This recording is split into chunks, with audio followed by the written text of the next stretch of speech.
So ayun na nga, marami nag-aantay sa reaction video ko doon sa sinasabi kong bakla na sobrang talaka, feeling entitled, Diyos ko day, feeling super famous, alam niyo yun?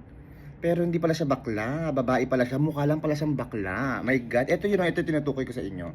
Actually, hindi ko siya masyado maintindihan kasi Bisaya, medyo hindi ako nakaunti, pero hindi ko siya masyado maintindihan. Nga manager ka lang ni Elias. Nga manipular sa 25 anyos nga tutoy bato. Tapos on the side, ginaitot mo pa, kadina tsupa mo pa dupi-dupilya, gwa mo. Yan, di ba? Mukha siyang bakla, di ba? Ang aparil ni Abigail. Ano kaya imo ka satanista ka nga daluk-daluk ka nga dahak-dahak ka? Nga apati ang amuna, ang pauntat mo ila na yan ikusyupot. Bilat si Iloy, ano ang inyo nga usapan, Elias? Bilog nga kabuhi ang kontrolon mo? Ay kabilat sa ama, you don't own him. Abigail, magising ka. Bakit ka nagapaano ni sa kanyang albot ni sa? Hindi ka magpadaog-daog sa kanya, lumaban ka, di puta. Imo na sa'yo business.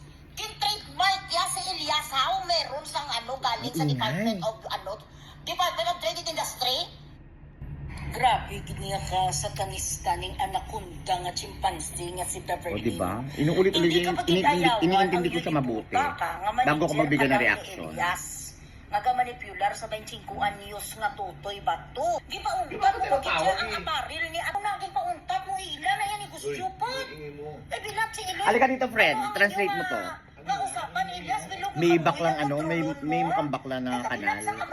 Pero babae to. Abigail, magising ka. Ayan, friend ko, Bisaya. Siya yung Google Translator ko ngayon. I-translate mo nga yung pinagsasabi niya. Hindi ako Bisaya, pero...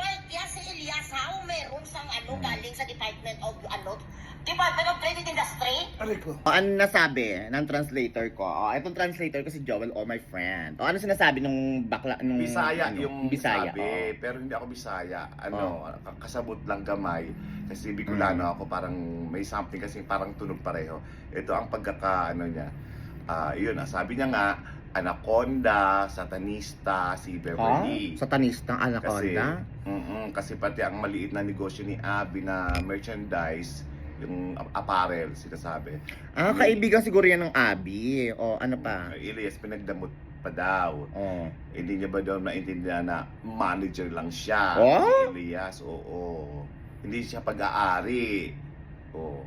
Tapos minamanipulan niya pa yung utak nung talent, si Elias nga. Tapos, yun nga, sabi niya doon yung parang pasyontot, parang Anong pasyontot? Basta! Basta! Anong pasyontot? Tapos kay kuping-kuping pala. Anong kuping-kuping? Alam mo na yun. Ano nga yun? Bastos Siyempre may mga yun. manonood sa atin, Anong sinasabi? Bastos yun. Ano nga? Parang makikipag-sex daw. Sex? Ganon. Oo. Tapos ganon. Oo. Ano pa? Pati maliit na negosyo ng mag-asawa, pinag-interesan pa daw nung Ay, nakakaloka. Bakit? Ano bang usapan nilang mag-asawa? Na buong pagkataon niya, kinokontrol daw. Kinokontrol yung talent. Tapos, ayun. Kaya sabi niya, parang ang kinakampihan ata niya yung asawa. Yung asawa ni Elias. Oo, ano pangalan? Si Abigail. Just call my name. Abigail.